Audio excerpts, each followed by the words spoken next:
Fjalët dalin aq lehtë nga goja. Lindja e mesme. I dëgjojmë në lajme, në libra shkollor, në njoftime aeroportesh, por ndalemi një moment. Mes i çfarë dhe lindje e kujt? Përgjigjja na çon pas në kohë, në një periudhë kur harta e botës nuk vizatoi vetëm me bojë, por edhe me pushtet. Shpreha besohet gjithsesi se është përdorur për herë të parë në vitin 1902 nga strategu detar amerikan Alfred Thayer Mahan, duke shkruar për interesat perandorake britanike. Ai përshkroi tokat mes Indisë dhe Gjirit Persik si lindja e mesme. Busulla e tij mendore ishte orientuar fort nga Europa. Mesi ndodhej midis të ashtu quajturës lindje e afërt dhe lindje e largët. E afërta përfshinte Ballkanin dhe territoret osmane.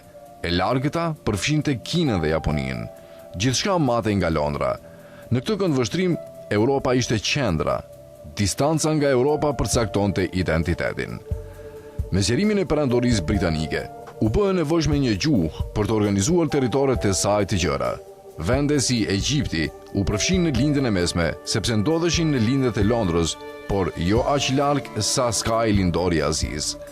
Ndërkohë, India britanike, shumë më larg nga Londra, shpesh përshkruhej si pjesë e lindjes së largët, një etiketë që thjesht nënkuptonte më larg në lindje nga qendra perandorake europiane. Këto nuk ishin terma neutral, ishin etiketa drejtimi të bazuara në rrugët perandorake dhe strategjinë detare. Më vonë, zyrtarë britanik dhe amerikan e përdorën termin më gjërësisht. Ai doli i dobishëm, sidomos në diplomaci dhe planifikim ushtarak. Pas luftës së parë botërore dhe shpërbërjes së perandorisë osmane, në rajon u krijuan shtete të reja. Termi lindja e mesme filloi të përdorej gjithnjë më shumë, edhe pse kufit e tij nuk u përcaktuan kurrë qartë. A përfshin Iranin, Turqinë, Afrikën e Veriut? Nëse pyet 10 persona, mund të marrësh 10 përgjigje të ndryshme. Kjo paqartësi vazhdon edhe sot. Me kalimin e kohës, kjo shprehje mori ngarkesa të tjera. U bë një shkurtim në mediat globale, shpesh i lidhur me konflikt, naftë, luftë apo paqëndrueshmëri. Megjithatë, territoret që përfshihen në këtë term shtrihen nga Mesdheu deri në Gjirin Persik, nga civilizimet e lashta persiane deri te zemrat arabe. Gjuhët, fetë dhe historitë ndryshojnë shumë. Kritikët argumentojnë se ky emër e rrafshon këtë shumëllojshmëri në një blok të vetëm në hartë. E njëjta logjikë që krijoi lindjen e mesme, solli edhe lindjen e afërt dhe lindjen e largët.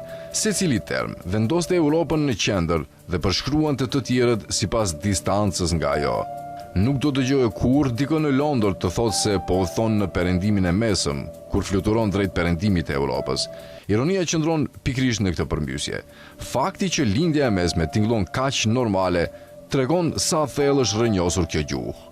Në qarqet akademike dhe politike, ndonjëherë përdoren alternativa si Azia Perëndimore ose Afrika e Veriut.